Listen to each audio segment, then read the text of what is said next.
So we've reached our final session for today. We have spent a lot of time discussing the economics, the administration, and in our last session, the ethics of the American healthcare system.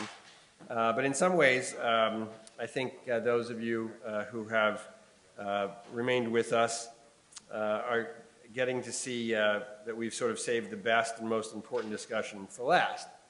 Because this conversation, under our title, Why Can't We Cure More Things?, may go to the heart of issues which need further and deeper thinking in order to fundamentally improve health in the United States and ameliorate many of the economic and administrative problems that we face today. This was foreshadowed by Senator Frist's comments at the very beginning of the day. So here's the argument. We don't really have a healthcare system. We have a crude and unevenly divided and unwieldy sickness treatment system. By contrast, if we could cure cancer, if we could cure Alzheimer's, AIDS, diabetes, autism, countless other afflictions, or even only a small sampling of that long list, our healthcare costs would plummet while actual health would skyrocket. So why can't we? Why haven't we? With all the money spent on medical research by both government and private charity, many of you may have seen charts related to defense spending, which show the United States spending more than the next 10 largest spenders combined. Well, it's much the same on medical research.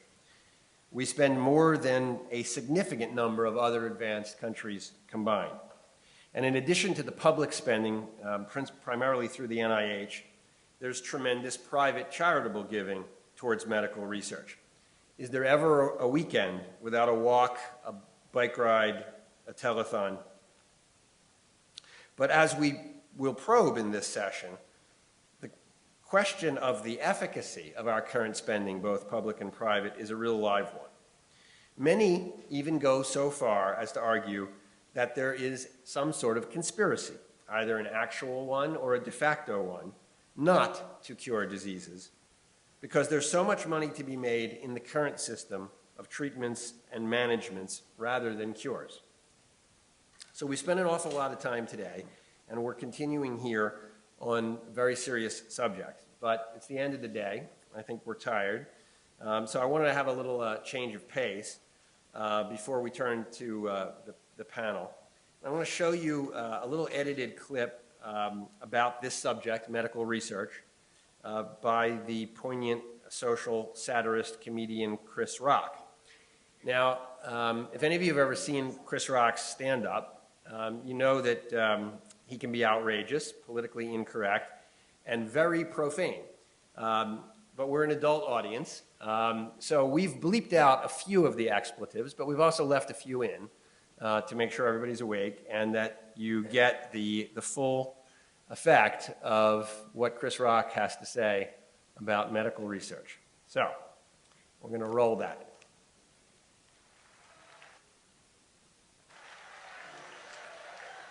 You know, I like doctors because they don't cure shit. They don't cure nothing. Same disease has been hanging out since I was a kid, man. What's the last doctor cured? Polio. You know how long ago polio was? That's like the first season of Lucy. Fred had an afro with finger wedding. Have you ever met anybody with polio? Anybody feel a little polio around you? No. That's right, they don't cure shit. Same disease been hanging out since I was a kid. AIDS, sickle cell, tuberculosis, cancer, Jerry's kids still living around. I've been watching the Jerry Lewis telethon for probably about 15, 16 years now. Not one stitch of progress whatsoever. Come on, man. Lie to me, Jerry. Lie to me. Where's the money go? What? To keep Jerry's hair black?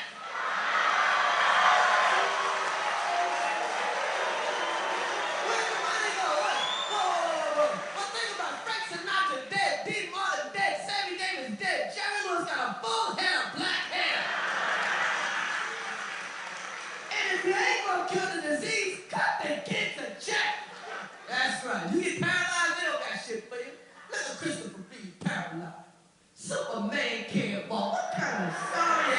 is that? Superman can't walk. What's next? What the Aquaman gonna drown in the tub? What kind of injustice is this? Superman can't walk. The Hulk gonna get the gout? What the Superman can't walk.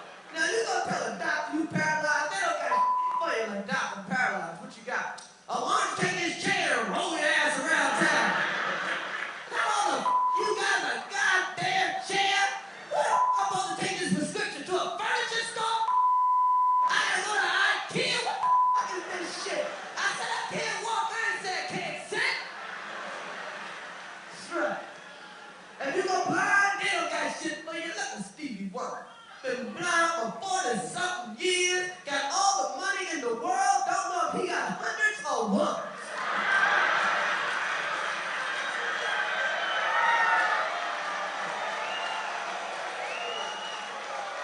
It's just a stack for Stevie, it's just a stack. They don't got Stevie can't see can't see the day, the night, the shadow, the shade, can't even get a peek. Just a peek. Can we help Stevie get a peek? And you tell a doctor you blind, he don't got. Doctor blind, what you got? Why don't you take this dog and have the dog drag your blind ass around town? That's all. You got the damn dog, man. If I could see, I would whip your ass. Dog, what the is wrong with you? Come on, give me a midget or something. Okay, that's our colorful introduction to our final session. If I can invite our panelists up. Now you have to follow Chris Rock.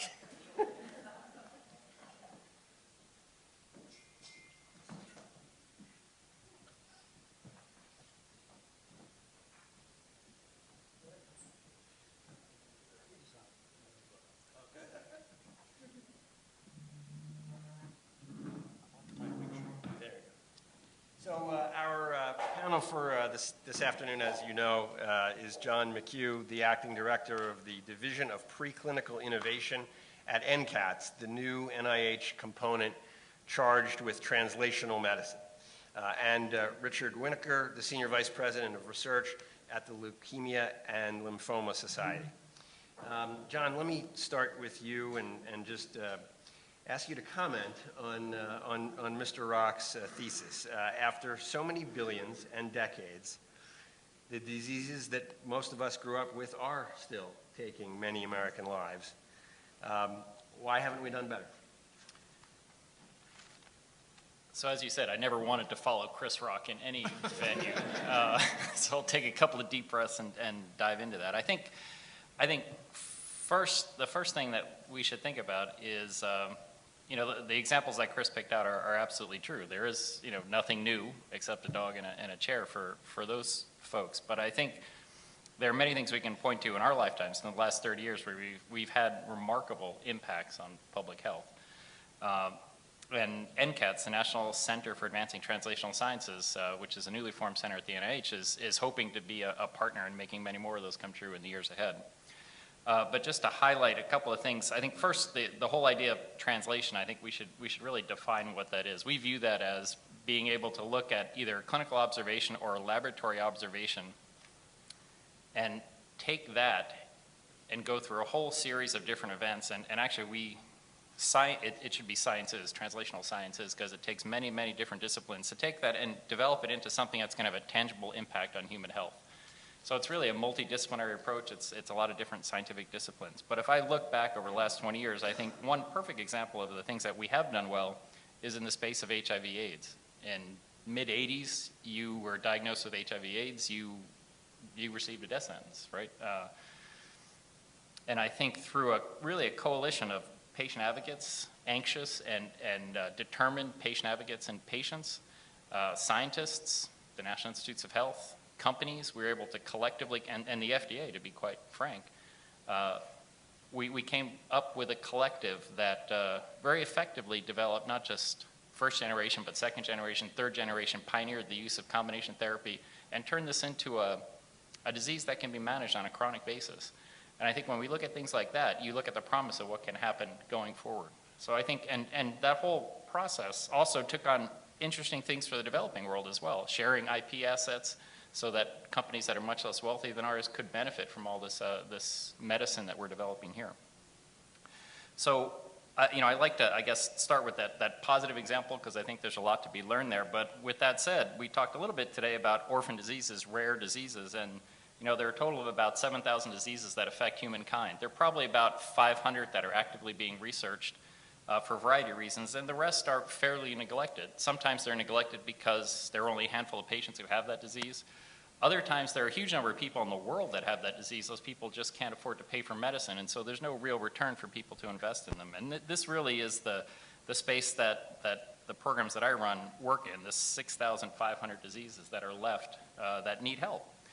And when you look at it just in the United States in terms of this orphan designated population, it's about 25 to 30 million people in the United States who are affected by this disease. So it's really about 1 in 10. So everybody in this room, through some circle or another, has a connection with a rare disease, either in their family or in their circle of friends. Certainly, I have several connections to this community, and I think we have to focus on different ways to do that. If we tackle one of these diseases at a time, we're going to be doing this for a long time. I mean, I got a good couple of years left doing this kind of work, but I'm not going to make that big a dent in this community unless we can figure out ways to develop new paradigms, to group some of these diseases together and treat them as a box instead of individually.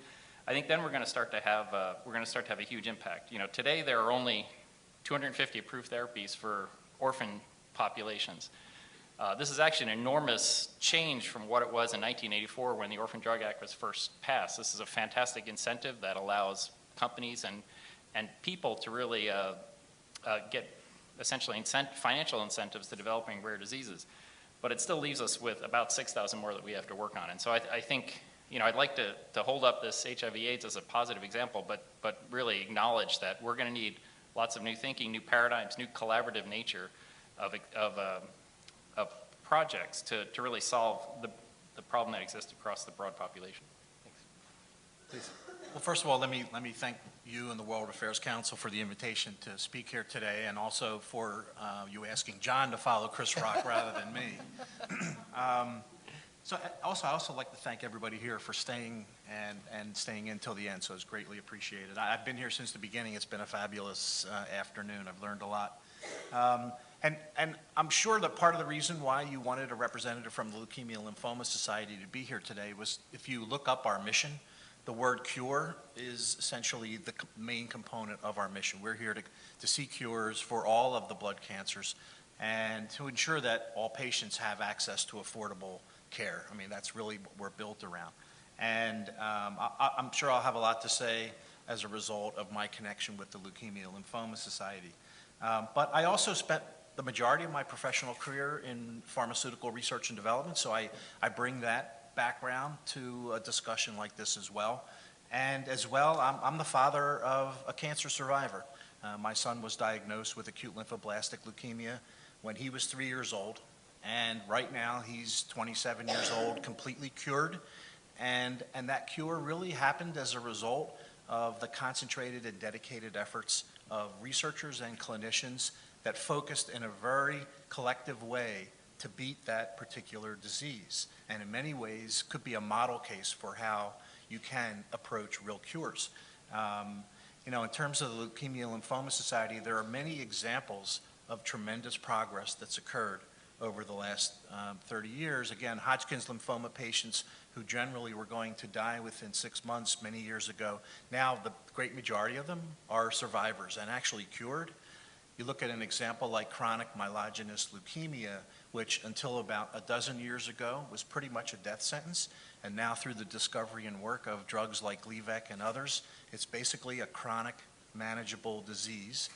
Some patients may end up relapsing after an extended period of time, but again, we're still continuing to work on how to approach that. So as a member of a disease foundation, I feel like I'm always here to, in some ways, provide hope. Following the last panel discussion, I feel like I need to play that role. At the same time, we recognize that, again, within the blood cancers, roughly 40% of patients that are diagnosed today won't live 5 years or longer. So there is clearly still much more to do. Diseases such as acute myeloid leukemia, most of the acute diseases are still very difficult to combat and have patients survive for an extended period of time. But right now, we are, as a society, focusing in on how and what role we can play to try to bring together the various pieces of the research and development ecosystem to make this whole process work as efficiently as possible. And I think, again, maybe some of that discussion we'll have as we go forward. How do you break down some of those barriers? How do we streamline the clinical development, the clinical trials processes? So much more that we could do better. But at the same time, there's still, I think, tremendous progress that's been made.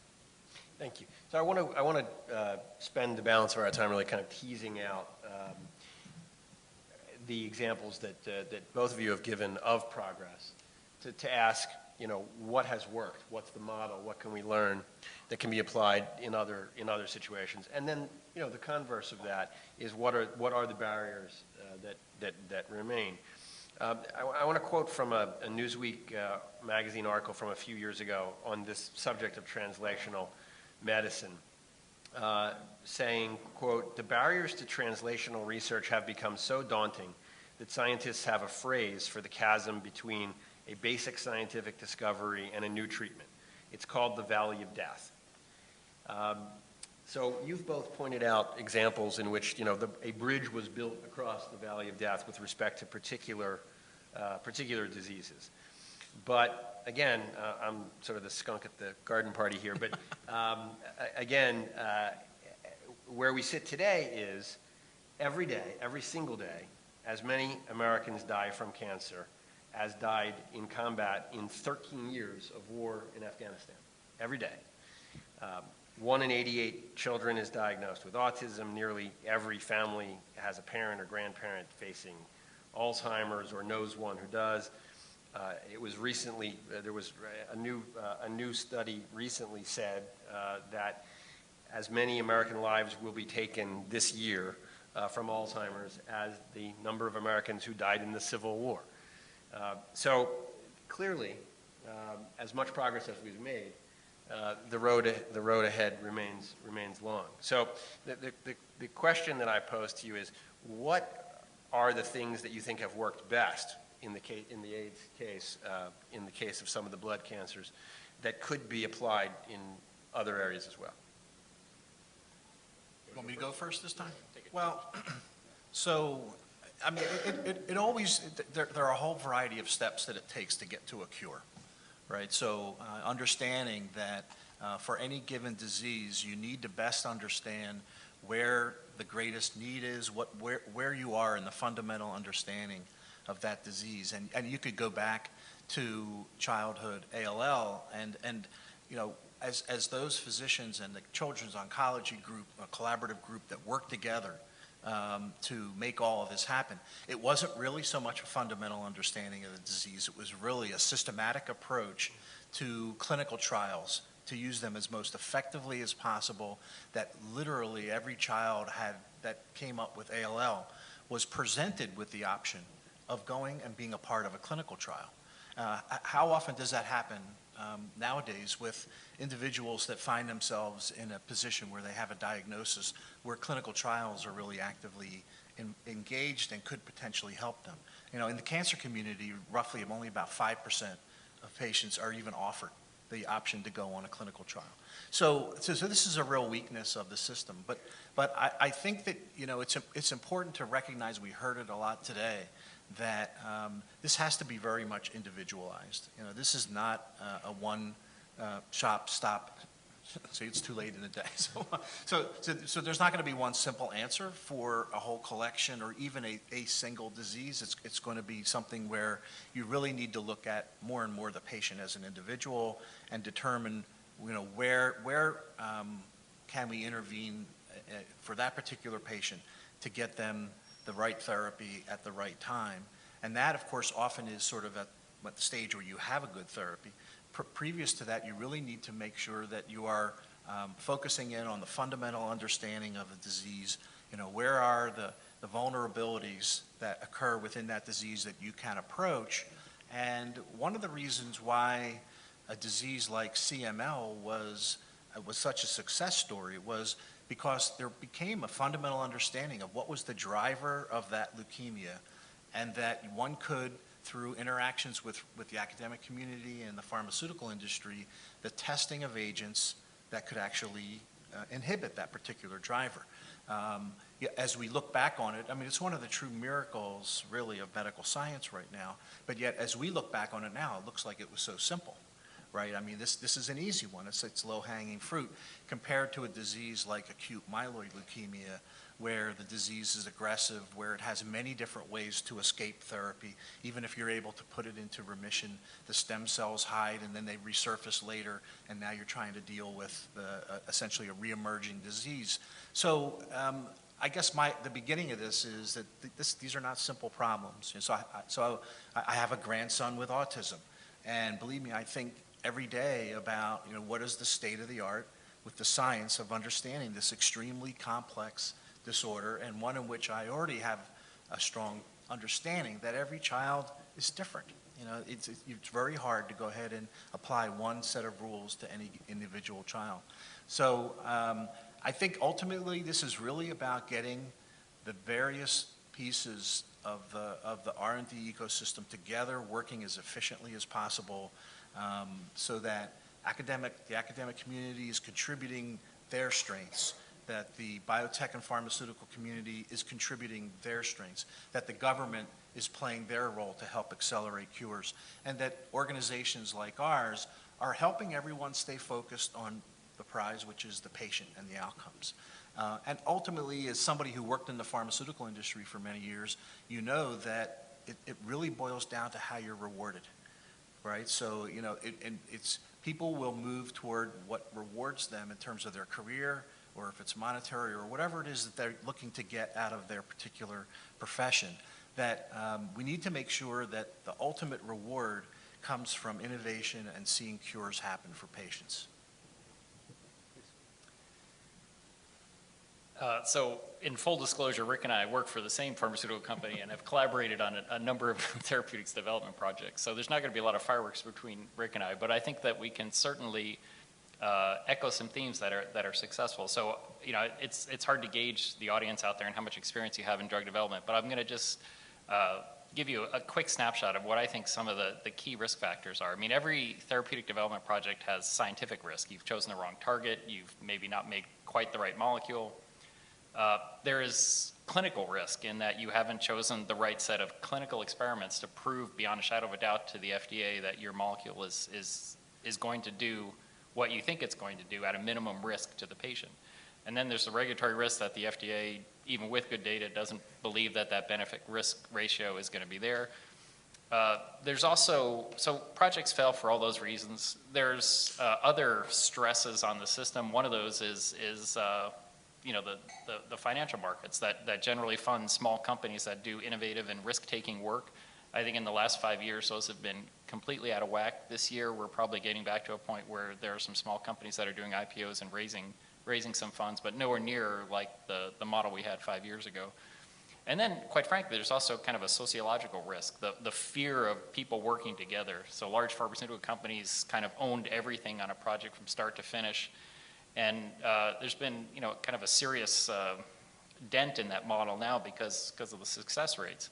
So if you think about how long does it take to develop a drug, I think the average times that are given out are somewhere in the 10 to 15 year ratio for a start to finish drug development project.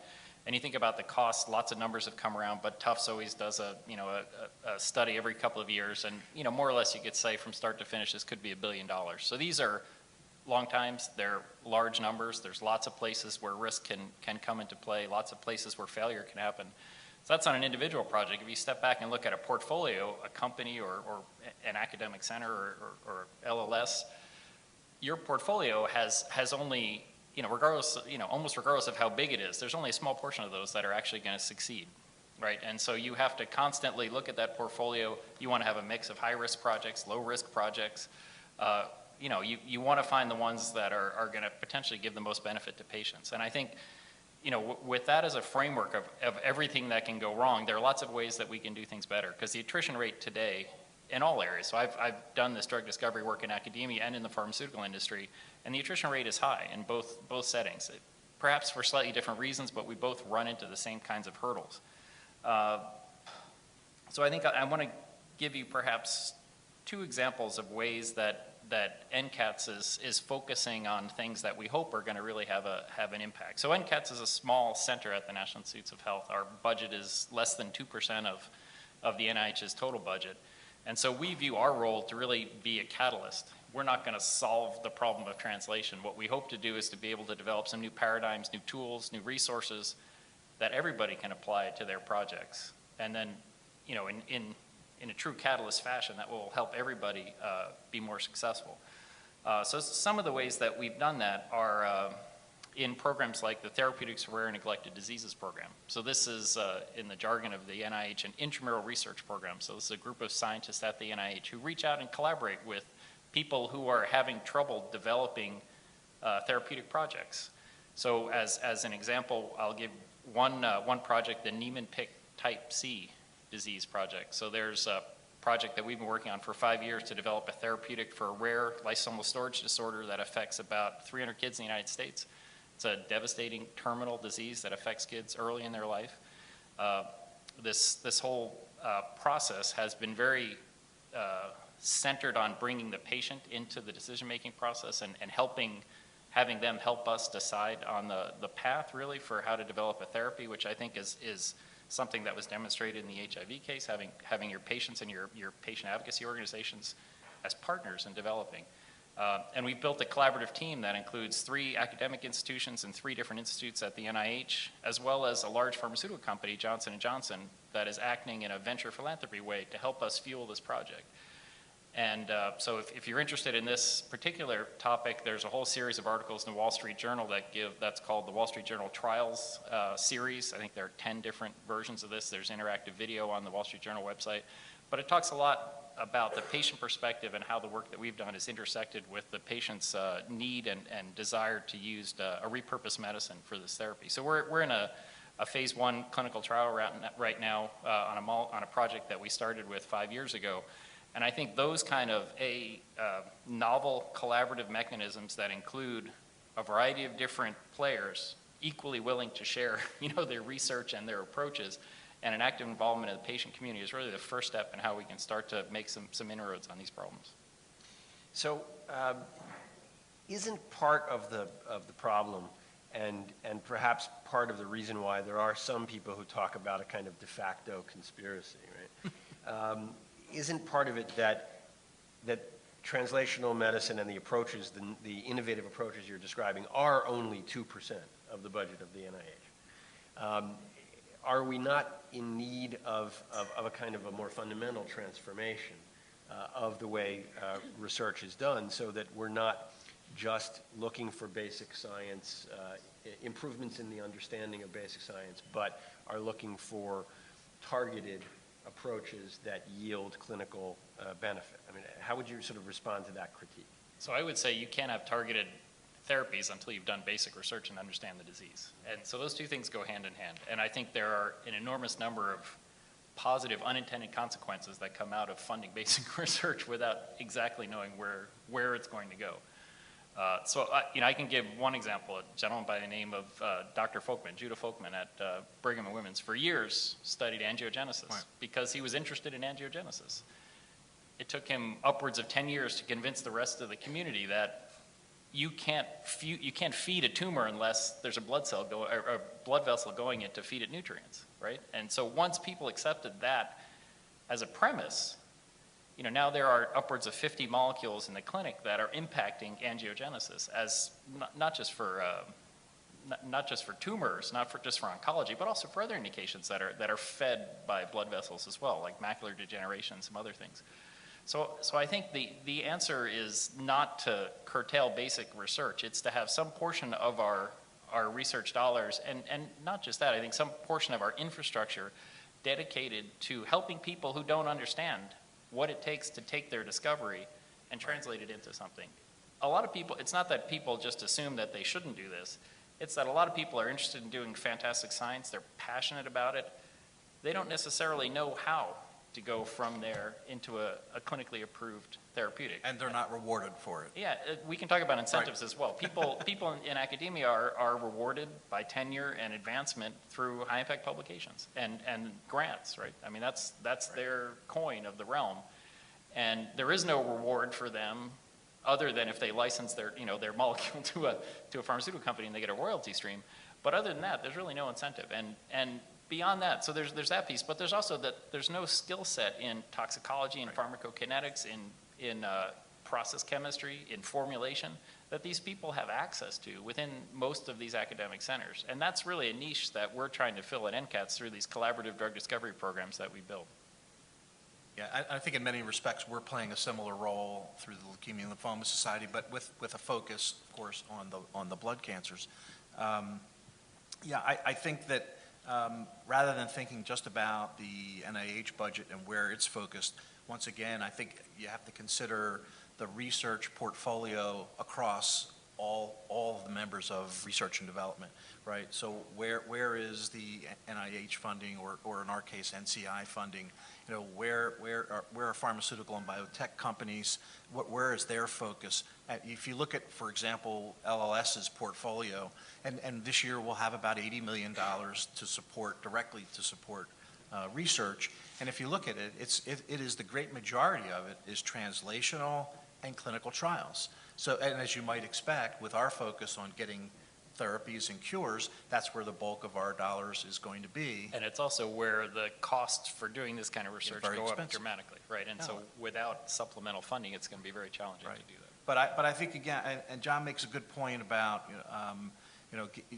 being able to provide a pathway, an easy pathway for researchers to be able to either take their discoveries or pass their discoveries to the most appropriate groups to keep them moving along toward a cure is going to be critical going forward. And again, and so I like to use the word catalyst too. So I think in many respects we're playing very, very similar roles, that we're looking to catalyze the ability of groups to work better together and to see the movement from essentially from where a new idea starts all the way to a drug that's now available to patients. And so just recently, just to get back to this valley of death, and even though there might be a formalized definition for it, I like to look at the valley of death as being any place along that path that represents now an obstacle for something to move forward, right? And depending upon who you are as a researcher, that may be something very early, or it could be something rather late in the process, and it could be because of knowledge, money, or again, the incentive to do that kind of thing. So LLS started a program called the Therapy Acceleration Program about 7 years ago, and the whole premise behind the program, and it was actually fairly controversial when we began this program, that the whole emphasis was aiding academic researchers and small biotech companies to get over critical hurdles that were slowing down or preventing them from moving a potential new therapy forward to wherever point A to point B might be. And if you look at the portfolio of Therapy Acceleration Program projects that we have, they range everywhere from something as early as very, very innovative new chemistry around a molecule to getting to the finish line on a phase 3 clinical trial. So it's everything in between, from a project that maybe just needed $100,000 to get past a blocking point to a program that needed $12 million to get the 800 patients that they needed to get the data they needed. So we don't want to be caught up in definitions about where you need to be most importantly. It's, again, every project is unique, and you need to try to find where can you step in and play that critical role. Let me continue on the theme that you've raised of incentives and disincentives for researchers, right? So when one looks around the skyline of many American cities, some of the finest, newest, most beautiful gleaming steel and glass towers are on the campuses of medical research institutions. So is it wrong for people to wonder whether the normal human desire to continue one's livelihood may not impact on the pace at which one puts oneself out of business by solving the problem? So, again, I'll just start off by saying I work for a disease foundation and also spent my career in pharma and not much in those beautiful academic centers. But so let me just start off with a couple, with my own personal experiences. We often talk at the Leukemia and Lymphoma Society about putting ourselves out of business. I mean, that's our goal. And it's a great thing. Right? And that's exactly what we want. That's why I went there. And, you know, there are roughly 150 blood cancers. You know, they're all complex in one way or another. So we you know, getting to a cure for each one is exactly what we want to do. You know, if we're all successful in that, I don't think anyone's going to be worried about their career. You know, having a major success and being able to take your fundamental skills and move them to another area where that's needed, you know, I think that's not a worry. But I also spent my career in pharma, right? And believe me, as somebody who was in pharma, oftentimes when I went to cocktail parties, I had to, you know, go in the corner because people were attacking me. But yet I knew that every day as a researcher, I went to work because I was trying to develop new therapies for patients. That's why I was there, because that's what I wanted to do. And I can tell you that probably in no other place do you get rewarded the most for seeing a progression from one point to the next to keep moving something forward to a therapy than in the pharmaceutical industry. That's how you're incentivized. So it is to be able to do something like that. And so I moved many projects from one point until the project was basically something that was gone from me, and I went to the next one. So I think that's, again, that's something that we're all programmed to do. I did spend enough time in academia to know that researchers there are certainly dying to continue to see their work progress. Again, how much they think, I think they think more and more now about therapy development perhaps than maybe 15 or 20 years ago. But I don't think it's at the research level where that's a concern, that part is a concern. You know, again, I don't know and understand enough about the administrative aspects of it. I know there's a lot of concern about universities being able to have the infrastructure they need. And we have some grants that we support that really allow for a lot of infrastructure because we know for them to make progress in this area that that's a part of it, that's needed to make that happen. So I think what I agree a lot with what Rick said. I think the average scientist, again, in academia or in industry, is incredibly passionate about helping people, using their science to help people. When you finally realize that I know enough to go out and try to help people, it gives you this incredible feeling that you know, an empowerment to go out and do that, right? And so I think that piece is there in every academic researcher and in every scientist in general.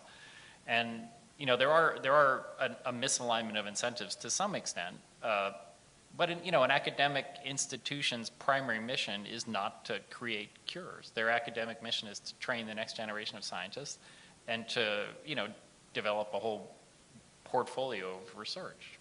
But I think what we're going to see going forward is much more of a collaborative approach to do this. And we're seeing that now because a lot of the major pharmaceutical companies no longer believe in their own ability to completely manage a project from inception to completion.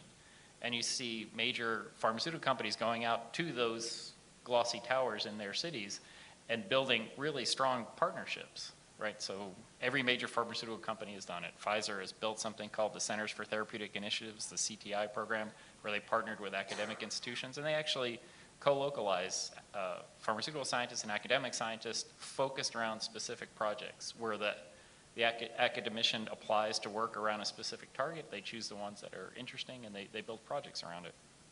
And when I'm talking about, you know, breaking down barriers to let people collaborate and bring their unique skill sets, that is how I think we're going to do it. Now, does one of those academics get additional incentives from collaborating with one of these companies? Short term, they do. They probably get access to additional funding for postdoctoral fellows and more people in their lab, but they don't get tenure from that. You know, they don't get a promote. They don't get an endowed chair, most likely. So those are all things that I think will come with time as people focus. But I think there should always, as I said before, there has to be a focus on basic research so that people can understand the underpinnings of what we need to work on. There has to be another focus on how to apply those and resources to enable people to apply those discoveries into new therapeutic modalities. And I think that you have to have all those pieces. You know, in the past, I think perhaps we've been in academia really focused on the basic research and the translation piece was always done in industry. And now it's the merging of those two things that I think has the most chance to be successful and really be a paradigm shift. So last question from me, and then we'll open to the audience. And I want to try to end on a hopeful note here. I also want to look kind of from 30,000 feet down and ask you guys to look in your crystal balls 50, 60 years from now into the future of medical science. We hear a lot about the promise of at least these four things: gene therapy, stem cell therapy, bionics, and tissue generation. To be applied to a whole host of maladies. Do you think that 50, 60 years from now, those kinds of technologies or others will have really transformed the health of people in this country? So I think last year was the first gene therapy that was approved in Europe. It hasn't been approved yet in the US. I think particularly for a lot of rare diseases, I think that's going to be a really positive impact.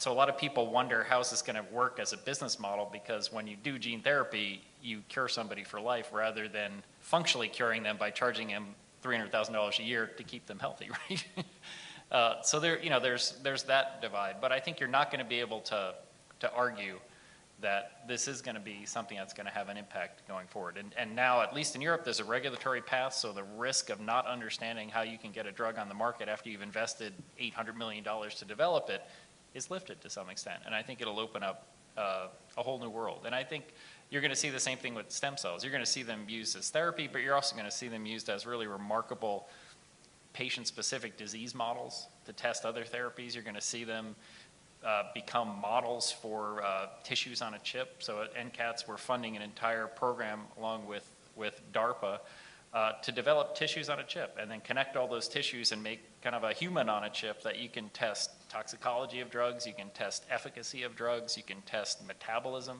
in a connected system, right?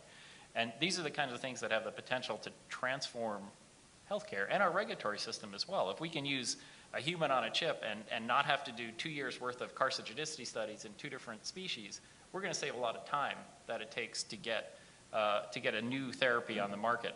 And I think realizing that we've actually embedded people from the FDA on these grant teams that are developing these tools to make sure that there is a regulatory perspective as we start to develop these interesting new tools. So I think you're going to see all the things that you mentioned have a really significant impact in our healthcare going forward. Connected system, right? And these are the kinds of things that have the potential to transform healthcare and our regulatory system as well. If we can use a human on a chip and not have to do 2 years worth of carcinogenicity studies in 2 different species, we're going to save a lot of time that it takes to get a new therapy on the market.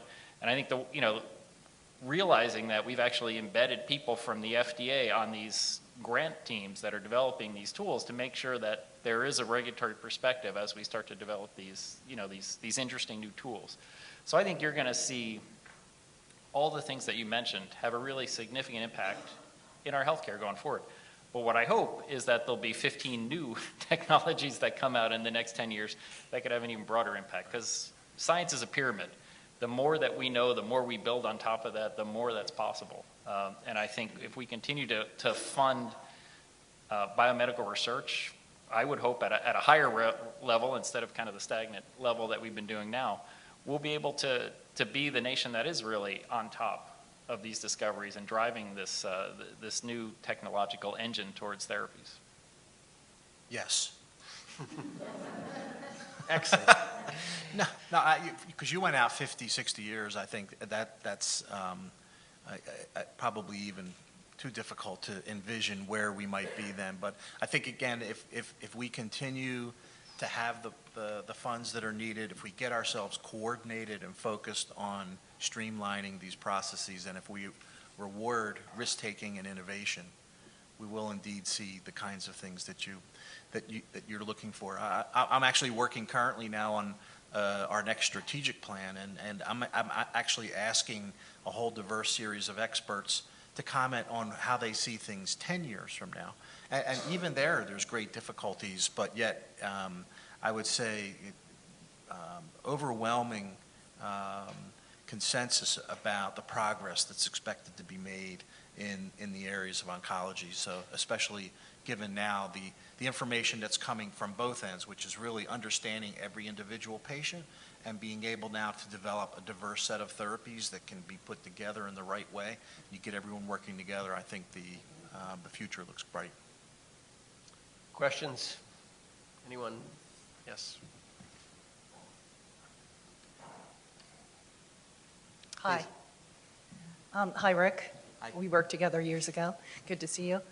I agree with you totally about it. A lot depends upon the incentives that are out there. And while I'm not an expert on ACA, and that's partly why I'm here, one feature that I understand is that there is a penalty that will be assigned to innovators for a tax they'll have to pay. And the larger the market, the larger that tax will be. So my question is, are there any features of the ACA that you see actually are supportive or favor innovation and R&D? So I'm not familiar enough with that level of detail in the ACA about innovation. I think, again, we think about our own processes and want to make sure that the peer review process that is used to try to determine where you want to have your dollars go to support research, make sure that you have enough of that that's focused on very high risk, high reward kind of research, because it doesn't tend to get funded very much unless you have the right kinds of mechanisms in place to do that. So I think, again, even thinking back to when we were doing our own research, and you were always a little concerned about, you needed to make sure you had continual progress, that you had publications, that doing things that were risky, that maybe failed, would put you in a difficult place professionally. That we need to be able to get away from that and understand that in order to make great progress, you need to be able to do innovative research and recognize that a lot of it is going to fail. Thank you, Rick. And Tony. How are you doing? Good. Thanks for some great insights at this late time of the day. And you both talked about risk and rewards. And I think you also demonstrated how scientists can collaborate, academia, industry, and government. And I think this is terrific at the beginning of the life cycle of a product. Although, I hope you can comment on what happens afterwards as the more commercial folks get into it. Sometimes people start up companies, they have to rely on venture capital, others, and give up a lot of the control sometimes. And then you get to the point in the life cycle of your products, of these great innovative things where they do get approved and commercialized, and then the representatives from the companies can't even come into the academic institutions because now there's distrust, and because of the way things have been for so long, reps can't come in, communicate the products, features, and benefits, and we see that it's not as collaborative sometimes in the later stage. What do you think, is the way we do development and market products, is that, flawed? The fully integrated pharma companies that come from discovery all the way to commercial, does that have to be changed, or do we have to enlighten the commercial people in the science and maybe the scientists in the commercial aspect? Yeah. So you want to take that, John, and I'll jump in? So I think I think the fully integrated pharma model is already long gone, right? I mean, the fact that they're collaborating on the earliest ends of the discovery engine with academia. I mean, there are still some that do most of it themselves, but even the last couple are starting to build these really active academic partnerships. Towards the late stage, I think that's the traditional sweet spot for pharmaceutical companies, understanding how to get a drug registered, understanding how to market it. So I think, I think people have been saying this for years, but that is probably going to become a primary focus of pharmaceutical companies. If I look at the programs that I run, we have a number of these that are in the clinic now, and they're at the point where we need a commercial partner because we have to start planning what is the clinic, the final clinical development strategy that's going to lead to registration. And we're not going to, as the government is not going to register this as a drug, so we need to find somebody to bring it in. And we've actually reached out very overtly to the investment community and to the big pharma to help us for this. So we had a research and development day in Cambridge last September where we profiled 10 of our most advanced projects to an investment pool of about 100 people in the audience. And out of those 10, I would say 5 are in active due diligence, where companies are looking at those projects to invest in them and take them off of our hands. And that, to me, means that we're building a package that de-risks that project and enables somebody else to come in and take it on. And that's really what we view our mission as. And hopefully we'll be able to choose the right partners with the right mindset to be able to get those projects across the market, across the divide to registration and then onto patients, which is, it's interesting that our mission is focused almost exclusively on the patient, and yet there's a gap in what we can do ourselves. And so choosing those right partners to get to that patient is really an important part of what we have to do.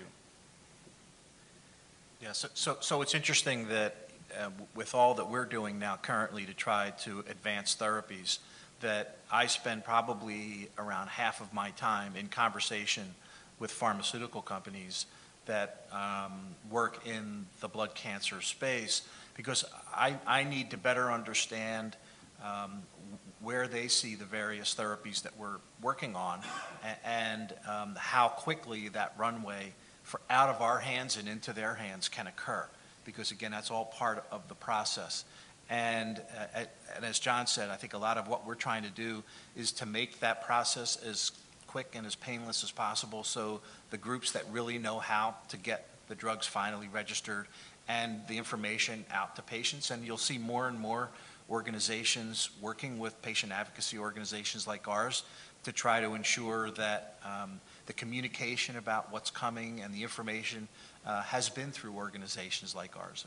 As somebody who worked in a pharma company, and I know the battles that I would have from time to time with communications about where was the science versus the marketing, and again, always making sure, and that's the most important thing, that everything that is said about a therapy is built upon the foundation of the science. And I think one thing to add to that, the sooner that we can transition these projects off to somebody with a commercial interest, the faster we can take that money and invest it in another high-risk project that we're going to slowly de-risk and bring to somebody else. Yeah, one of our success metrics is getting the project out of our hands and into a company. So again, we're dying to move them away. Blue Shield, you honor somebody from pharma, they bring lots of people in, and you kind of raise your metrics. In Seattle, they raise a couple $1 million a year with their fundraiser. Others do less. But how critical is that fundraising piece to kind of get things moving? Yeah, so obviously, as a nonprofit organization, every year, and as the former head of research at LLS, my goal was to spend our money down to zero, right? So we would start literally on July 1st fundraising again for the next year. Right. And our organization historically was not one that had many huge donors. It was really built around campaigns, such as, I'm sure you mentioned, the Light the Night Walk that happens here at the Art Museum, the Team in Training. There's all kinds of events that LLS supports that raise money. But I think, again, as we've continued to build our research efforts and understand how much more we can do, we continue to look for more ways to raise money. And part of that, as somebody who works on the research side, is to make folks who are aware or make them more aware about what we're doing, about the role that we're playing, start to reach out to more individual donors and be able to have those conversations about individual projects and areas that they may be interested in funding. We're also reaching out to the pharmaceutical industry, not to give us money per se, but to be partners with us in supporting research. And even though the dollars may come in the door, what we're doing is we're really partnering to try to advance the science and medicine that will eventually lead to therapies. So,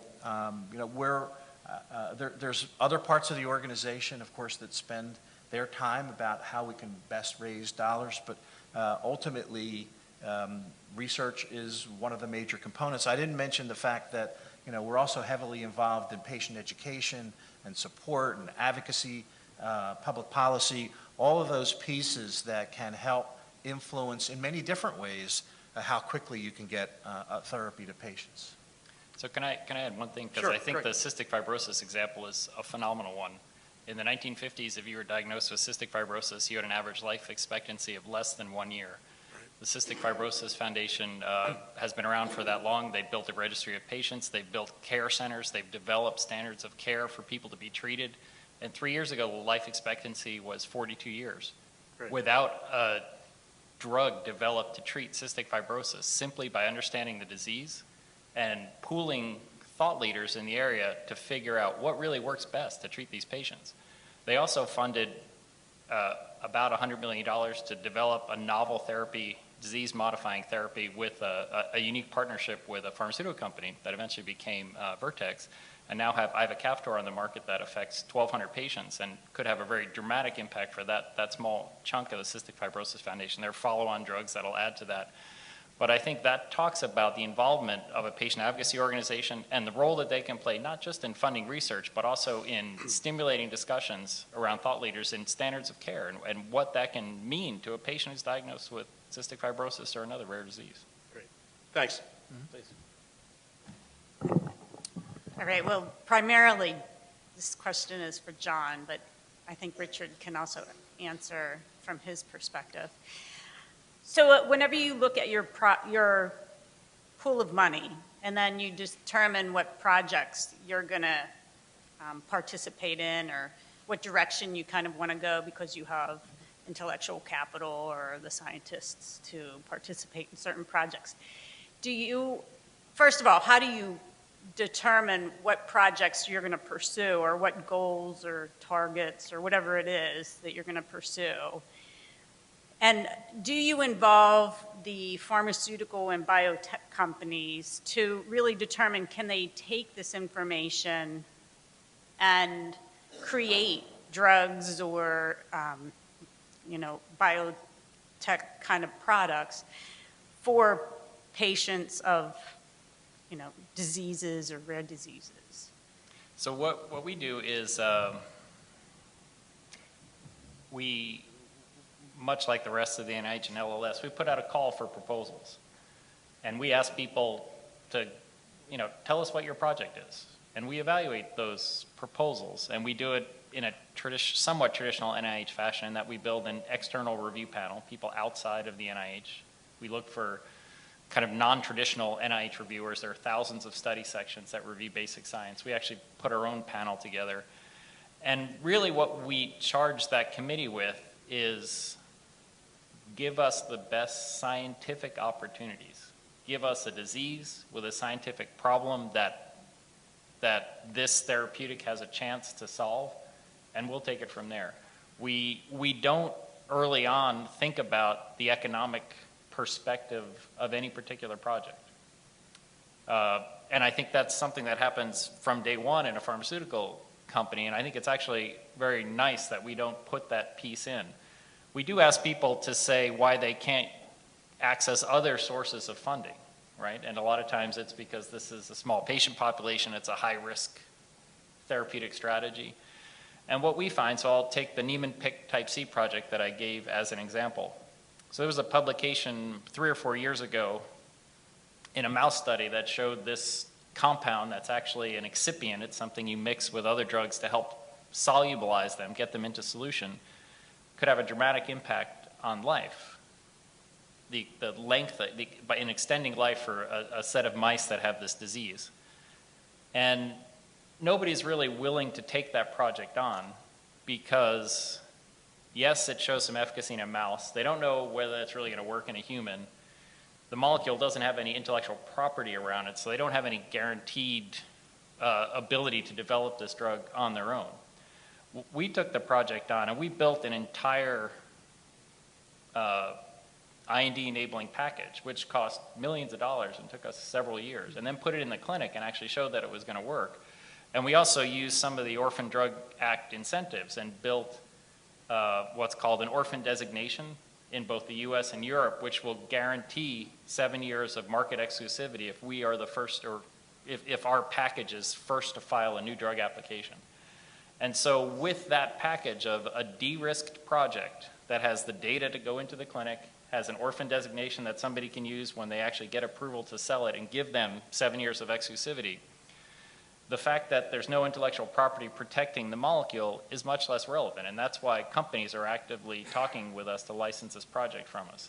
Nobody was interested 4 years ago when it was just a Nature Medicine paper that showed we can extend the life of mice. So I think it's important that we look for good scientific opportunities and not a priori look at an economic incentive. I think what we believe firmly is that even for very small patient populations, if we do our job correctly, this is going to be an attractive product for somebody. And if it's a small enough patient population that it isn't, we would partner with a patient advocacy organization that could potentially raise the money to do what we can't do. Well, okay, so I understand the economics, but so in clinical research, the FDA has set up a situation where they're working with academia and pharmaceutical companies to look at how clinical research is performed and where they could effectively impact the efficiency or get drugs to market faster. Really what my question was is there a place in DHHS or in your group where you could possibly do the same type of thing, where you could leverage the knowledge that you're developing so many more drugs could be, or biotech products could be, or compounds be developed for many rare diseases, just like you said, attacking them from a group. Yeah, so we're not going to be able to develop a program that does that. And in the catalytic fashion that we're going to work, I think the way that we're going to do it is to give people ideas of how we can do this quickly. So when you do clinical research in small patient populations, so for Niemann-Pick type C, there are 300 patients in the United States. If we want to do a clinical trial, it's challenging to get even a small number of patients to participate. We've built very strong collaborations with the patient advocacy community, and the day that we opened up our phase 1 trial, which was going to include 15 patients altogether, it enrolled in 1 day, immediately. And oftentimes in pharmaceutical companies, when you do a phase 2 trial, you might wait an enormous amount of time to enroll patients, particularly, and that's with lots of patients out there. So that's one key thing. The second key thing is developing novel adaptive clinical trial designs that from the smallest number of patients is going to give you the biggest amount of data and allow you to make decisions. Those are the kinds of things in the space that you're talking about that I think NCATs could be catalytic and show people that there are pathways that might enable them to more quickly develop therapeutics. I hope that. So really, I was looking at intellectual properties being developed by the government for many to use. Yeah, versus so the small for intellectual property, I think we're happy to do that. We're happy to explore platform technologies. I think if we develop intellectual property around a specific project and we want that project to continue, we can't make it available to everybody, right? We have to make it available to a company that's interested in licensing it and then taking it on because they want the protection in order to be able to finish the development of that molecule. And then you get paid, right? So then you get that money from the development of that product. Yeah, I mean, the NIH is it's not meant to be a revenue generating thing. And so there is a licensing process. The individual institutes aren't involved in that. But in the end, what it ends up doing is it covers what is really the black hole of our institute, which is our intellectual property costs. So we don't have any money coming in to cover intellectual property. We develop an interesting intellectual property. We have to patent it because 3 years from now, the company that wants to work with us is going to want to license that IP from us. But when we license IP, we license it for a very defined field of use. And if it has a broad implication or a broader platform technology, we would look for other people to collaborate with.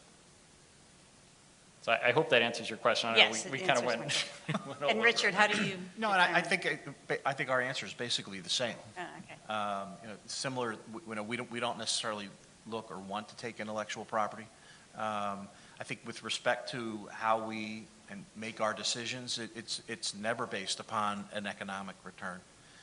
It's always based upon, again, the best science that we can support, but also we have an advisory committee that helps us to focus in on certain areas where there are critical unmet needs within a variety of the diseases that we support, so we can try to fill some important gaps and eventually be able to de-risk projects again so we can get them on to another concern that can continue to bring them forward.